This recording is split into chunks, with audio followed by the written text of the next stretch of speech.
ക്ലാസ്സിലേക്ക് സ്വാഗതം. ഇന്ന് നമ്മൾ ഡിസ്കസ് ചെയ്യാൻ പോകുന്ന കഴിഞ്ഞ ക്ലാസ്സിൽ ഡിസ്കസ് ചെയ്തിരിക്കുന്ന ഊർജ്ജ സ്രോതസ്സുകളുടെ കണ്ടിന്യൂഷനാണ്. അതിനു മുൻപായി ഇതുവരെ സ്റ്റഡി സോണിൻ്റെ ചാനൽ സബ്സ്ക്രൈബ് ചെയ്യാത്തവരുണ്ടെങ്കിൽ സബ്സ്ക്രൈബ് ചെയ്യുക. തുടർന്ന് കാണുന്ന ബെല്ലൈക്കൺ എനേബിൾ ചെയ്യുക. എങ്കിൽ നിങ്ങൾക്ക് സ്റ്റഡി സോണിൻ്റെ മറ്റു ക്ലാസ്സുകൾ നിങ്ങൾക്ക് നോട്ടിഫിക്കേഷനായിട്ട് ലഭിക്കുന്നതാണ്. സോ ഇന്ന് നമ്മൾ ബയോമാസ് ആണ് ആദ്യം തന്നെ ഡിസ്കസ് ചെയ്യാൻ പോകുന്നത്. എന്താണ് ബയോമാസ് എന്ന് പറഞ്ഞാൽ? ബയോമാസ് എന്ന് പറഞ്ഞാൽ നമുക്ക് പുരാതന കാലം മുതൽ നമ്മൾ ഉപയോഗിക്കുന്ന ഇന്ധനങ്ങളാണല്ലോ വിറക്, ചാണകവറളി അങ്ങനെയൊക്കെ പറയുന്നത് അല്ലേ. വിറകൊക്കെ പണ്ട് കാലം തൊട്ടേ ഉപയോഗിക്കുന്നത് അല്ലേ. പിന്നെ ചാണകവറളി എന്ന് പറഞ്ഞു കഴിഞ്ഞാൽ ഈ ചാണകമൊക്കെ ഉണക്കി കത്തിക്കുന്നതാണ്. ഓക്കെ, സോ ഇങ്ങനെ ഇതൊക്കെ എന്താണ്? ഈ ചാണകവറളി എന്ന് പറഞ്ഞാൽ ജന്തു അവശിഷ്ടമാണല്ലേ. ജന്തു അവശിഷ്ടമാണ്, ജന്തുക്കളിൽ നിന്ന് കിട്ടുന്ന അവശിഷ്ടമാണ് അല്ലേ. അതേപോലെ വിറക് എന്ന് പറയുന്നത് സസ്യങ്ങളിൽ നിന്ന് ലഭിക്കുന്നതാണ്. വിറക് എന്ന് പറയുന്നത് എന്താണ്? സസ്യങ്ങളിൽ നിന്ന് ലഭിക്കുന്നതാണ്. സോ ഇങ്ങനെ സസ്യങ്ങളിൽ നിന്നും ജന്തുക്കളിൽ നിന്നും ലഭിക്കുന്ന ഇന്ധനങ്ങൾ അറിയപ്പെടുന്നതാണ് എന്ത്? ഇങ്ങനെ ലഭിക്കുന്ന ഇന്ധനങ്ങൾ അറിയപ്പെടുന്നതാണ് എന്ത്? ബയോമാസ്. ഇങ്ങനെ കിട്ടുന്ന ഇന്ധനങ്ങളെയാണ് നമ്മൾ എന്ത് വിളിക്കുന്നത്? ബയോമാസ് എന്ന് വിളിക്കുന്നത്. സോ നമുക്ക് കഴിഞ്ഞ ക്ലാസ്സിൽ നമ്മൾ പഠിച്ചിട്ടുണ്ടായിരുന്നു ജ്വലനം രണ്ട് രീതിയിലുണ്ട്. ഭാഗിക ജ്വലനമുണ്ട്, പൂർണ്ണ ജ്വലനമുണ്ട് അല്ലേ. സോ ഇതിൽ ഈ ബയോ അല്ലെങ്കിൽ നമ്മുടെ ജൈവാവശിഷ്ടങ്ങളുടെ ജ്വലനം എന്ന് പറയുന്നത് ജൈവാവശിഷ്ട ജ്വലനം എന്ന് പറയുന്നത് ഏത് ഗ്രൂപ്പിൽ പെടുത്താം? നമുക്ക് ഭാഗിക ജ്വലനത്തിലാണ് പെടുത്താൻ പറ്റുക. ഏതാണ് ഭാഗിക ജ്വലനം? ഭാഗിക ജ്വലനത്തിൻ്റെ ഫലമായി എന്തൊക്കെയാണ് ഉണ്ടാകുന്നത്? കാർബൺ മോണോക്സൈഡ്, കുറഞ്ഞ അളവിൽ കാർബൺ ഡൈ ഓക്സൈഡ് അല്ലേ, ഇതാണ് ഉണ്ടാകുന്നത്. നമ്മൾ കഴിഞ്ഞ ക്ലാസ്സിൽ ഡിസ്കസ് ചെയ്തിട്ടുണ്ട്. ഇനി അടുത്തതാണ് ഏത്? ബയോഗ്യാസ് എന്ന് പറയുന്നത്. ബയോഗ്യാസ്, മറ്റേത് ബയോമാസാണ്, ഇതെന്താണ്? ബയോഗ്യാസ് ആണ്. സോ ജൈവാവശിഷ്ടങ്ങൾ ബയോഗ്യാസ് പ്ലാന്റിൽ നിക്ഷേപിച്ചാൽ ഓക്സിജൻ്റെ അഭാവത്തിൽ എന്താവും? അത് ബയോഗ്യാസ് ആയിട്ട് മാറും. അപ്പോൾ നമുക്കിവിടെ എഴുതാം ജൈവാവശിഷ്ടങ്ങൾ ബയോഗ്യാസ് പ്ലാന്റിൽ നിക്ഷേപിച്ചാൽ ഓക്സിജൻ്റെ അഭാവത്തിൽ അവിടെ എന്ത് ഫോം ചെയ്യുന്ന പറയുന്നത്? അവിടെ ഓക്സിജൻ്റെ അഭാവത്തിൽ ബാക്ടീരിയയുടെ പ്രവർത്തന ഫലമായി അവിടെ എന്തുണ്ടാവും? ബയോഗ്യാസ്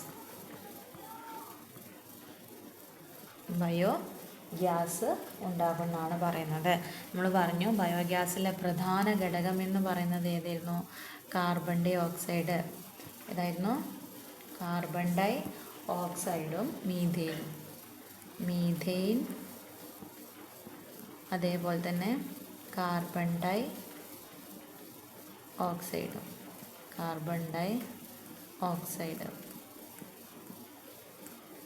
അല്ലേ, പ്രധാന ഘടകം.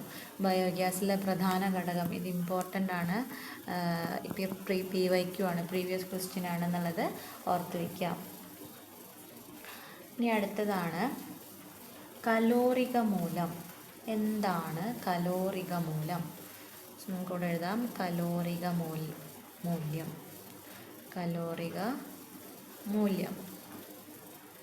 എന്താണ് കലോറിക മൂല്യം? നമുക്കറിയാം. അതായത് അതിന് മുന്നേറ്റ് ഇത് നമ്മൾ കിലോ ജൂൾ പെർ കിലോഗ്രാമിലാണ് ഇത് പ്രസ്താവിക്കുന്നത്. ഇതിൻ്റെ unit kilo joule per kilogram ആണ്. ഇതെന്താണെന്ന് വെച്ചാൽ 1 കിലോഗ്രാം ഇന്ധനം എത്ര കിലോഗ്രാമാണ്? എല്ലാം നമ്മൾ ഒന്നിലാണ് പറയുക അല്ലേ. സോ 1 കിലോഗ്രാം ഇന്ധനം പൂർണ്ണമായിട്ട്, അപ്പോൾ ഇവിടെ എന്താ നടക്കുന്നത്? പൂർണ്ണ ജ്വലനമാണ്. സോ 1 കിലോഗ്രാം ഇന്ധനം പൂർണ്ണമായി കത്തുമ്പോൾ പുറത്തുവിടുന്ന താപോർജ്ജത്തിൻ്റെ അളവിനെയാണ് പുറത്തുവിടുന്ന താപോർജ്ജ അളവിനെയാണ് എന്ത് വിളിക്കുന്നത്? കലോറിക് മൂല്യം എന്ന് വിളിക്കുന്നത്. കലോറിക മൂല്യം എന്ന് വിളിക്കുന്നത്. അതായത് 1 കിലോഗ്രാം ഇന്ധനമുണ്ടെങ്കിൽ അത് പൂർണ്ണമായിട്ടും കത്തി അതിൽ നിന്ന് വരുന്ന താപോർജ്ജത്തിൻ്റെ അളവിനെയാണ് കലോറിക മൂല്യം എന്ന് പറയുന്നത്. സോ ഒന്നിൻ്റെ ഇന്ധനക്ഷമത, അതിൻ്റെ ഇന്ധനക്ഷമത തീരുമാനിക്കുന്നത്, ഒരു ഇന്ധനത്തിൻ്റെ ഇന്ധനക്ഷമത തീരുമാനിക്കുന്നത് അതിൻ്റെ കലോറിക മൂല്യമാണ്. കലോറിക മൂല്യത്തിൻ്റെ യൂണിറ്റ് എന്ന് പറയുന്നത് കിലോ ജൂൾ പെർ കിലോഗ്രാമാണ്. ഇനി കലോറിക മൂല്യം കൂടിയ വാതകം ഏത്, കൂടിയ ഇന്ധനം ഏത് എന്ന് ചോദിച്ചാൽ ഏതാണ്? ഹൈഡ്രജൻ ആണ്. ഏതാണ്? ഹൈഡ്രജൻ ആണ്. നമുക്കറിയാം സ്വയം കത്തുന്ന വാതകം ഏതാന്ന് ചോദിച്ചാൽ അതെന്താണ്? ഹൈഡ്രജൻ ആണ്. ഭാവിയിലെ ഇന്ധനം എന്ന് ചോദിച്ചാലും ഏത് തന്നെയാണ്? ഹൈഡ്രജൻ തന്നെയാണെന്നുള്ളത് ഓർത്ത് വയ്ക്കാം. ഇനി ഇവിടെ ഒരു കാര്യം പ്രത്യേകം ഓർമ്മിച്ച് വയ്ക്കാനുള്ളത്, ഈ ഹൈഡ്രജനെയും അതേപോലെ തന്നെ ഓക്സിജനെയും സംയോജിപ്പിച്ച് വൈദ്യുതി നിർമ്മിക്കുന്നതിന്, ഇത് രണ്ടിനെയും കൂടെ സംയോജിപ്പിച്ചിട്ട് എന്ത് നിർമ്മിക്കുന്നുണ്ട്? വൈദ്യുതി നിർമ്മിക്കുന്നുണ്ട്. ഇങ്ങനെ നിർമ്മിക്കുന്ന സെല്ലിന് പറയുന്ന പേരാണ്, ഇങ്ങനെ വൈദ്യുതി നിർമ്മിക്കുന്ന സെല്ലിന് പറയുന്ന പേരാണെന്ത്? Hydrogen fuel cell. ഇത് PYQ ആണ്. Hydrogen fuel cell. സോ ഹൈഡ്രജൻ്റെ കൂടെ ഏത് വാതകത്തെ സംയോജിപ്പിച്ചിട്ടാണ് വൈദ്യുതി ഉണ്ടാക്കുന്നത് ഹൈഡ്രജൻ ഫ്യൂവൽ സെല്ലിൽ എന്ന് ചോദിച്ചു കഴിഞ്ഞാൽ ഇതൊരു PYQ ആണ് കേട്ടോ. പ്രീവിയസ് ക്വസ്റ്റ്യൻ ആണ്. ഏതാണ്? ഓക്സിജൻ ആണ്. ഏറ്റവും കൂടുതൽ കലോറിക മൂല്യമുള്ള ഇന്ധനം ഏതാണ്? ഹൈഡ്രജൻ ആണെന്ന് ഞാൻ പറഞ്ഞു. എത്രയാണത്? 15,000. എത്രയാണ്? 15,000 കിലോ ജൂൾ പെർ കിലോഗ്രാം ആണ് ഇതിൻ്റെ കലോറിക മൂല്യം എന്ന് പറയുന്നത്. ഓക്കെ ആണല്ലോ. ഇനി ഹൈഡ്രജൻ പ്രധാനമായിട്ടും എവിടേക്കാണ് ഉപയോഗിക്കുന്നത്? ഇതിന് നല്ല സ്വയം കത്തുന്ന വാതകമായതുകൊണ്ട് തന്നെ ഇതിനെ നമ്മൾ പെട്രോൾ ആക്കിയ പോലെ നമ്മൾ ഉപയോഗിക്കുന്നില്ല എന്നുള്ളതാണ് സത്യം. സോ ഹൈഡ്രജൻ ഇന്ധനമായി ഉപയോഗിക്കുന്ന സന്ദർഭങ്ങൾ ഏതൊക്കെയാണെന്ന് ചോദിച്ചാൽ ഏതൊക്കെയാണ്? റോക്കറ്റ്. ഇനി ഗാർഹിക ഇന്ധനമായ ഹൈഡ്രജൻ ഉപയോഗിക്കാതിരിക്കാൻ കാരണം എന്തുകൊണ്ടാണ്? എളുപ്പം തീ പിടിക്കുന്നതും അതേപോലെ തന്നെ സ്ഫോടക സ്വഭാവമുള്ളതുമായതിനാലാണ് നമ്മൾ ഹൈഡ്രജൻ എന്ത് ചെയ്യാത്തത്? നമ്മുടെ ഗാർഹിക ഇന്ധനമായിട്ട് ഉപയോഗിക്കാത്തത്. ഓക്കെ. സോ ഇന്ധനക്ഷമത എന്ന് പറഞ്ഞാൽ എന്താണ്? ഒരു ഇന്ധനത്തിൻ്റെ കലോറിക മൂല്യത്തിൻ്റെ അളവാണ് ഇത് ഇന്ധനക്ഷമത എന്ന് പറയുന്നത്. ഓക്കെ ആണല്ലോ. ഇനി നമുക്ക് നേരെ പാരമ്പര്യേതര അല്ലെങ്കിൽ നോൺ കൺവെൻഷണൽ ആയിട്ടുള്ള ഊർജ സ്രോതസ്സുകളെ കുറിച്ച് നമുക്ക് നോക്കാം. പാരമ്പര്യേതര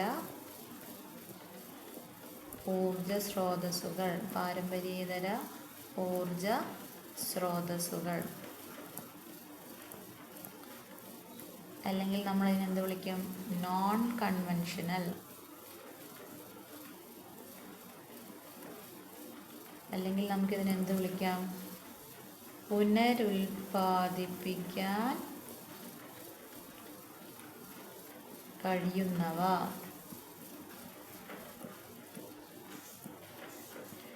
ഉദാഹരണം എന്തൊക്കെയാണ്? സൗരോർജം അല്ലേ? സൗരോർജമാണ് ഏറ്റവും വലിയ ഉദാഹരണം. സൗരോർജം, പിന്നെ കാറ്റ്, പിന്നെന്താണ്? ജലം. ഇതൊക്കെ നമുക്ക് എന്ത് ചെയ്യാം? പുനരുൽപ്പാദിപ്പിക്കാൻ കഴിയുന്നതാണ്. അതേപോലെ തിരമാലയിൽ നിന്നുണ്ടാക്കുന്നത് തിരമാല. ഓക്കെ.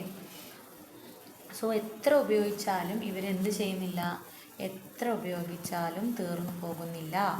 എത്ര ഉപയോഗിച്ചാലും തീർന്നു പോകില്ല. ഇത്തരം ഊർജ്ജ സ്രോതസ്സുകളെയാണ് നമ്മൾ പാരമ്പര്യേതര ഊർജ്ജ സ്രോതസ്സുകൾ എന്ന് പറയുന്നത്. ഇനി നമുക്ക് ആദ്യം സൗരോർജ്ജത്തെക്കുറിച്ച് നോക്കാമല്ലോ. സൗരോർജ്ജം. സൗരോർജ്ജം എന്ന് പറയുന്നത് ഇവിടെ എന്താ നടക്കുന്നത്? സൂര്യനിൽ നിന്നുള്ള സൗരോർജ്ജത്തെ എന്താക്കി മാറ്റുകയാണ്? വൈദ്യുതിയാക്കി മാറ്റുകയാണ്. എന്താക്കി മാറ്റുന്നു? വൈദ്യുതിയാക്കി മാറ്റുന്നു. ഇങ്ങനെ മാറ്റുന്ന ഇതിൻ്റെ പേരാണെന്ത്? സോളാർ സെല്ലുകൾ. സോളാർ സെല്ല് ഉപയോഗിച്ചിട്ടാണ് നമ്മൾ സൗരോർജ്ജത്തെ എന്താക്കി മാറ്റുന്നത്? വൈദ്യുതി ആക്കി മാറ്റുന്നത്. ഇനി ഇങ്ങനെ ഒരു സോളാർ സെല്ല് മാത്രമല്ല, ഇതുപോലെ ഒരുപാട് സോളാർ സെല്ലുകൾ നിരത്തി വെച്ചിരിക്കുന്നതിനെ അല്ലെങ്കിൽ ഇതിൻ്റെ നിരകളെയാണ് എന്ത് വിളിക്കുന്നത്? സൗരോർജ പാനലുകൾ എന്ന് വിളിക്കുന്നത്. സൗരോർജ പാനലുകൾ എന്ന് വിളിക്കുന്നത്. എന്താണ് സൗരോർജ പാനലുകൾ എന്ന് പറഞ്ഞാൽ? അതായത് നിരവധി സോളാർ സെല്ലുകളുടെ നിരകളെയാണ് സൗരോർജ പാനലുകൾ എന്ന് വിളിക്കുന്നത്. ഓക്കെയാണല്ലോ. ഇനി സൗരോർജത്തിൻ്റെ മേന്മകൾ എന്തൊക്കെയാണെന്ന് ചോദിച്ചാൽ എന്തൊക്കെ നമുക്ക് പറയാം? ഒന്ന് നമുക്ക് പറയാം, എത്ര ഉപയോഗിച്ചാലും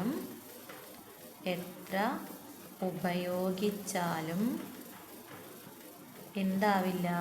തീർന്നു പോകുന്നില്ല. തീർന്നു പോകുന്നില്ല. അതാണ് ഒന്നാമത്തെ മേന്മ എന്ന് പറയുന്നത്. 2, മലിനീകരണം ഉണ്ടാകുന്നില്ല. എന്തുണ്ടാകുന്നില്ല? മലിനീകരണം ഉണ്ടാകുന്നില്ല. ഓക്കെ ആണല്ലോ. ഇനി ഈ സൗരോർജ്ജം ഉപയോഗിച്ച് പ്രവർത്തിക്കുന്ന ഉപകരണങ്ങൾ, ഇതൊക്കെ എക്സാമ്പിൾ ഒക്കെ വന്നിരിക്കുന്ന കുറേ PYQ ആയിട്ട് വന്നിരിക്കുന്നതാണ്. ഏതൊക്കെയാണ്? വിളക്കുകൾ. സൗരോർജ്ജ വിളക്കുകൾ ഉണ്ടല്ലേ? സൗരോർജ്ജ വിളക്കുകൾ.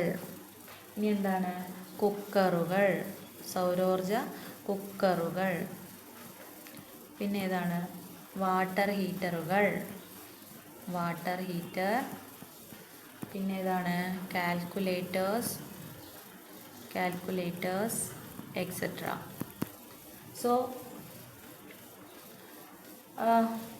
ഇതാണെന്ത്? സൗരോർജ്ജത്തിൽ നിന്ന് വൈദ്യോർജ്ജം ഉൽപ്പാദിപ്പിക്കുന്ന ആളെ പേരാണെന്ത്? സോളാർ സെൽ എന്ന് പറഞ്ഞാൽ അതിൻ്റെ നിരയായിട്ട് വെച്ചിരിക്കുന്ന നിരവധി സോളാർ സെല്ലുകളുടെ നിരകളെയാണ് എന്ത് വിളിക്കുന്നത്? സോളാർ പാനൽ എന്ന് പറയുന്നത്.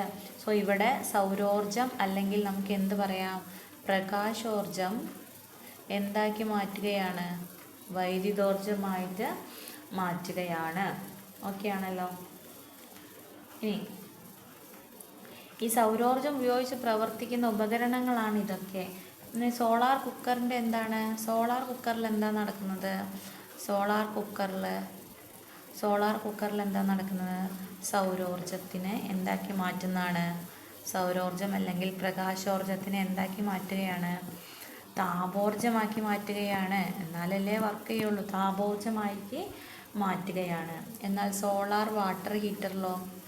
സോളാർ വാട്ടർ ഹീറ്ററിൽ എന്താ നടക്കുന്നത്?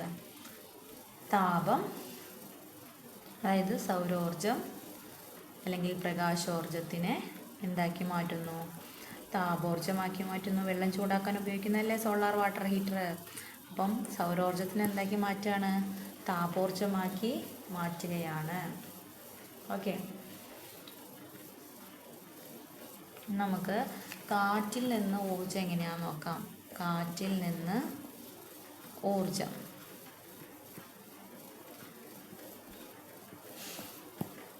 ഓക്കെ. ഇവിടെ എങ്ങനെയാണ്? അതായത് പവനോർജ്ജം എന്ന് പറയില്ലേ, കാറ്റിൽ നിന്നുള്ളതിന് പവനോർജ്ജം അല്ലെങ്കിൽ വിൻഡ് എനർജി എന്ന് പറയാം. വിൻഡ് എനർജി എന്ന് നമുക്ക് പറയാം. ഈ വിൻഡ് എനർജി അല്ലെങ്കിൽ പവനോർജ്ജത്തിനെ നമുക്ക് എന്ത് ചെയ്യാൻ കഴിയും? പുനഃസ്ഥാപിക്കാൻ കഴിയുന്നതാണ്. അതേപോലെ തന്നെ എന്താണ്? ഇപ്പോൾ ഇവിടെ എഴുതാം, നമുക്ക് പുനഃസ്ഥാപിക്കാം. അതേപോലെ നമുക്ക് എന്തും ചെയ്യാം. പരിസര മലിനീകരണം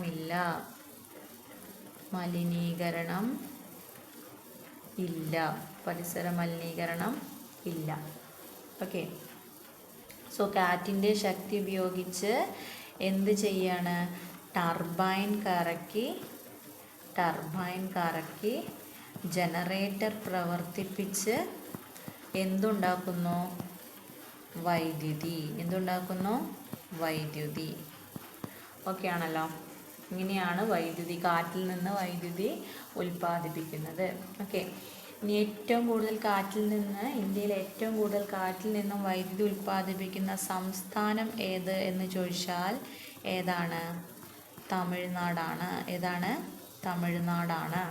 തമിഴ്നാടിലെ കന്യാകുമാരി ജില്ല. ഓക്കെ. അതേപോലെ തന്നെ അവിടെ കാറ്റുൽപ്പാദിപ്പിക്കുന്ന കേരളത്തിലെ സ്ഥലങ്ങൾ ഏതൊക്കെയാണെന്ന് ചോദിച്ചാൽ ഏതൊക്കെയാണ്? രാമക്കൽമേട്, കഞ്ചിക്കോട്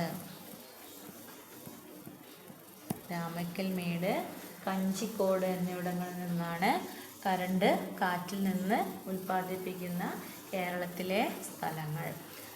നമ്മുടെ സംസ്ഥാനം ചോദിച്ചു കഴിഞ്ഞാൽ തമിഴ്നാട്. ഏറ്റവും കൂടുതൽ വൈദ്യുതി കാറ്റിൽ നിന്നുണ്ടാക്കുന്നത് തമിഴ്നാട്ടിൽ നിന്നാണെന്നുള്ളത് ഓർത്ത് വയ്ക്കാം. ഇനി കടലിൽ നിന്നുള്ളത് ഊർജ്ജം എങ്ങനെയാണ്? വേലിയേറ്റവും വേലിയിറക്കവും ഒക്കെ ഉപയോഗിച്ചിട്ടാണ് തിരമാലയിൽ നിന്ന് എന്തുണ്ടാക്കുന്നത്? ഊർജ്ജം ഉണ്ടാക്കുന്നത്.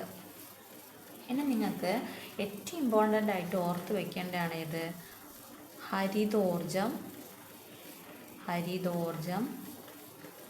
അല്ലെങ്കിൽ അതിനെ നമ്മൾ ഗ്രീൻ എനർജി എന്ന് പറയും. എന്താണ്? Green energy. മറ്റൊന്നാണ് എന്ത്? Brown energy.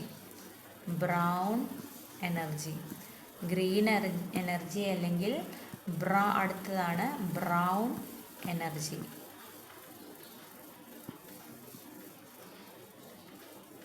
ഇത് രണ്ടെണ്ണം ഓർത്ത് വയ്ക്കുക. PYQ ആണ്. അതായത് ഹരിതോർജം എന്ന് പറഞ്ഞാൽ തന്നെ അറിയാം പരിസര മലിനീകരണം ഇല്ല. എന്നാൽ ബ്രൗൺ എനർജിക്ക് പരിസര മലിനീകരണം ഉണ്ട്. പരിസര മലിനീകരണം എന്തുണ്ട്? നടത്തുന്നുണ്ട്. ഓക്കെ. ഇനി പുനഃസ്ഥാപിക്കാൻ കഴിയുന്ന ഊർജ സ്രോതസ്സുകളിൽ നിന്ന് ഉൽപ്പാദിപ്പിക്കുന്നതാണ് ഉൽപ്പാദിപ്പിക്കുന്ന എല്ലാതരം ഊർജങ്ങളും ഏതിൽ പെടുന്നതാണ്? ഹരിതോർജത്തിൽ പെടുന്നതാണ്. ഓക്കെ ആണല്ലോ. എന്നാൽ പുനഃസ്ഥാപിക്കാൻ കഴിയാത്തവ ഏതൊക്കെയാണ്? പെട്രോളിയം, കൽക്കരി മുതലായവയിൽ നിന്നാണ് ബ്രൗൺ എനർജി ഉണ്ടാവുന്നത്. ഈ ബ്രൗൺ എനർജിക്കുള്ള മറ്റൊരു പേരാണ് ന്യൂക്ലിയർ എനർജി. എന്താണ്? Nuclear energy. രണ്ട് പേരാണുള്ളത്, nuclear energy or brown energy. പരിസര മലിനീകരണം ഉണ്ടാകുന്നുണ്ടെന്നില്ല. എന്ത് പരിസര മലിനീകരണമാണ് ഉണ്ടാകുന്നത്? ആഗോളതാപനം ഇതിനൊരു മെയിൻ കാരണമാണ്. അതായത് ഈ ബ്രൗൺ എനർജി മൂലം ഉണ്ടാകുന്ന ഒരു പരിസര മലിനീകരണമാണ് ആഗോളതാപനം എന്ന് പറയുന്നത്. ഓക്കെ ആണല്ലോ. ഇനി നമുക്ക് നോക്കാനുള്ളത് ഊർജ പ്രതിസന്ധി എങ്ങനെ മറികടക്കാം. സോ എന്താണ് ഊർജ പ്രതിസന്ധി? അതായത് ഊർജത്തിൻ്റെ ആവശ്യകതയിലെ വർധനവാണ്. അതേപോലെ തന്നെ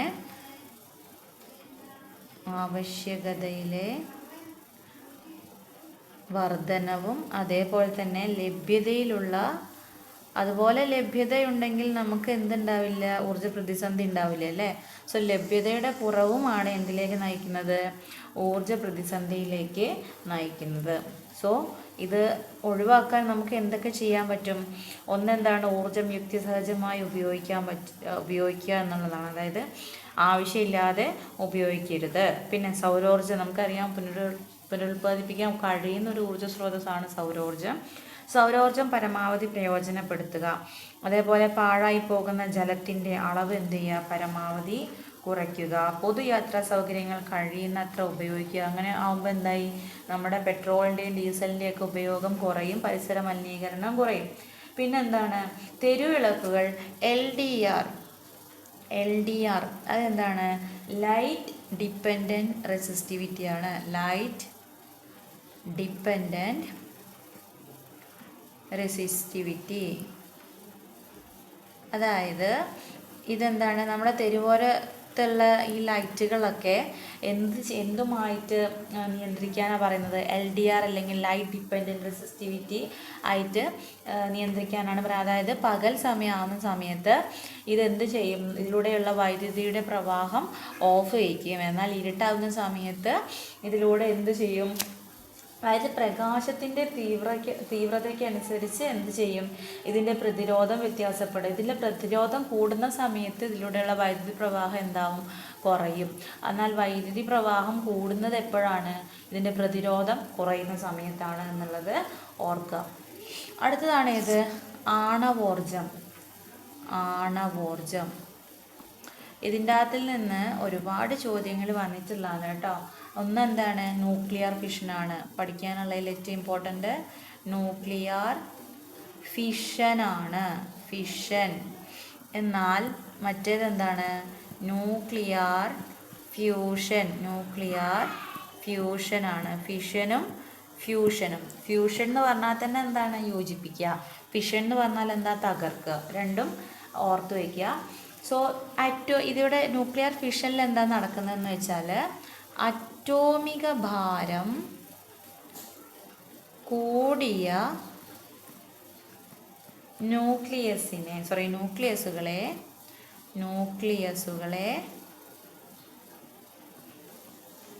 എന്ത് ചെയ്യാണ്? ന്യൂട്രോൺ ഉപയോഗിച്ച് ഭാരം കുറഞ്ഞ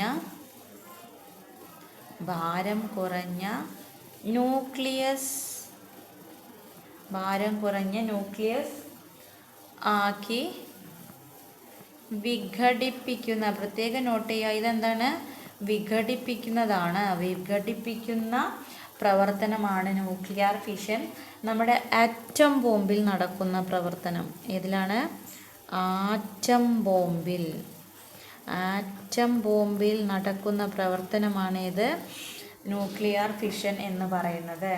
സോ അനിയന്ത്രിത ഫിഷൻ, അതായത് ഇതിങ്ങനെ എന്ത് ചെയ്യാണ്? വിഘടിപ്പിക്കുന്നതിൻ്റെ തോത് വർദ്ധിക്കുന്നതനുസരിച്ച് വലിയ സ്ഫോടനം വരെ ഉണ്ടാകുന്നുണ്ട്. സോ ഇവിടെ എന്താണ്? ന്യൂക്ലിയർ ഫിഷനിലൂടെ ഉണ്ടാകുന്ന ചെറിയ ന്യൂക്ലിയസുകളുടെ ആകെ മാസ് എന്ന് പറയുന്നത് ഈ മാതൃ ന്യൂക്ലിയസിൻ്റെ എന്താണ്? മാസിനേക്കാൾ കുറവായിരിക്കും എന്നുള്ള കാര്യം കൂടെ ഓർത്തു വയ്ക്കുക. ന്യൂക്ലിയർ ഫ്യൂഷൻ എന്ന് പറഞ്ഞാൽ എന്താണ്? അറ്റോമിക ഭാരം കുറഞ്ഞ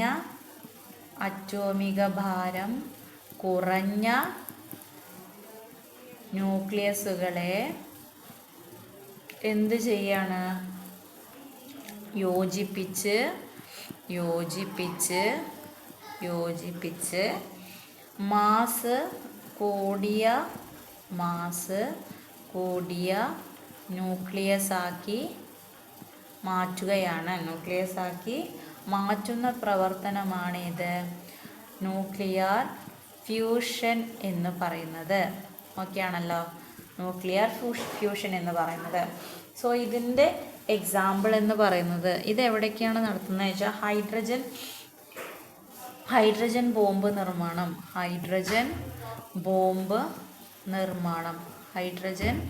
ബോംബ് നിർമ്മാണത്തിന് നടത്തുന്ന ഉപയോഗിക്കുന്ന ഒരു പ്രവർത്തനമായിരുന്നു ഇത് ന്യൂക്ലിയർ ഫ്യൂഷൻ എന്ന് പറയുന്നത്.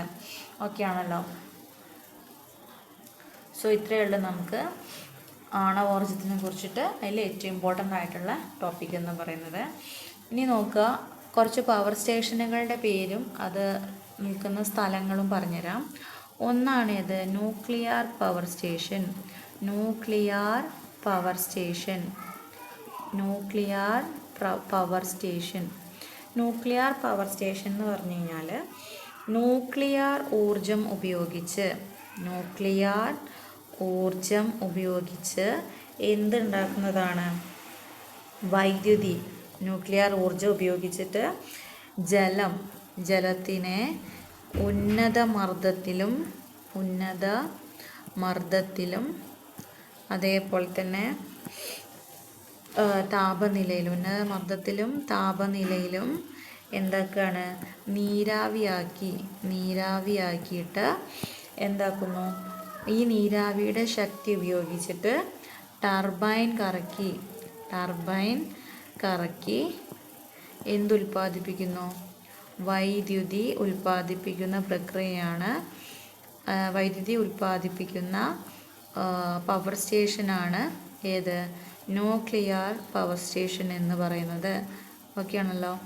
സോ ജലത്തിന് ഉന്നത മർദ്ദത്തിലും താപനിലയിലും നീരാവിയാക്കി ടർബൈൻ കറക്കി വൈദ്യുതി ഉൽപ്പാദിപ്പിക്കുന്നു. എന്തിൻ്റെ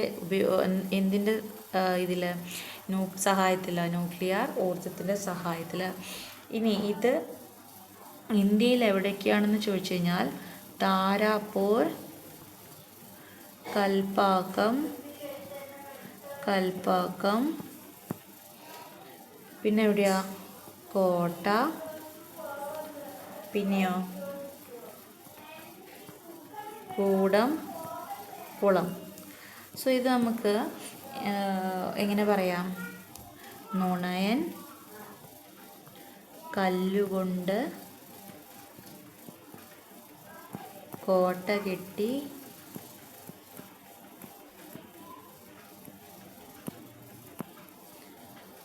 കൂടെ താറാവിന് കുളവും. അല്ലേ? സോ ഇവിടെ നുണയൻ എന്നുള്ളത് ന്യൂക്ലിയർ പവർ സ്റ്റേഷനാണ്. കല്ലുകൊണ്ട് എന്നുള്ളത് കൽപ്പാക്കം, കോട്ട തന്നെ, കൂടെ താറാവിന് കുളവും. സോ താറാവ് താരാപ്പൂറാണ്. കൂടെ കുളം എന്ന് പറഞ്ഞാൽ കുളം. ഇനി അടുത്തൊന്നാണ് ഇത് തെർമൽ പവർ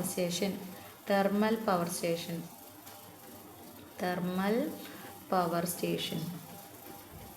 ഇവിടെ താപോർജ്ജമാണ് യൂസ് ചെയ്യുന്നത്. താപോർജ്ജം എന്താക്കുകയാണ്? ഉപയോഗിച്ചിട്ട് എന്തുണ്ടാക്കുന്നു? വൈദ്യുതോർജ്ജം ഉണ്ടാക്കുന്നു. താപോർജ്ജം ഉപയോഗിച്ചിട്ട് വൈദ്യുതോർജ്ജം ഉണ്ടാക്കുന്നു.